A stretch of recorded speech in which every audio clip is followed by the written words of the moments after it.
Hi, so I was asked to answer a few questions by some individuals that seem to be interested in a few things, maybe even from a testimony standpoint. All of these will not be biblical answers, but maybe some things that I've learned along the way. The first question I was asked is, what is your most memorable moment in the ministry?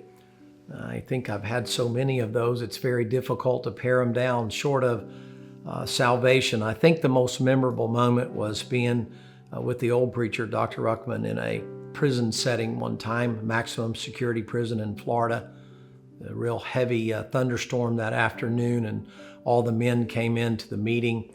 They immediately went to the altar and began praying. I remember hearing the preacher mutter under his breath, just kind of muttered that we were going to have some more meeting at that time. And he got up and he began to preach, and he just preached the crucifixion that we've heard multitude of times.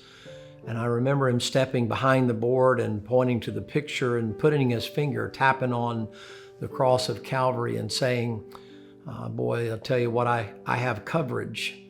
And then he paused and it got real quiet. And he said, gentlemen, maybe you didn't hear me, but I'm not going to hell because I have coverage. And I remember the place erupted, and many individuals not only got saved that night, but it got so crazy in there with people shouting and rejoicing over their salvation that it became probably the most memorable time that I remember, almost uniquely special, to the point of seeing the Lord come down into a place you wouldn't expect him to come down. It was a church service, but it was in a prison.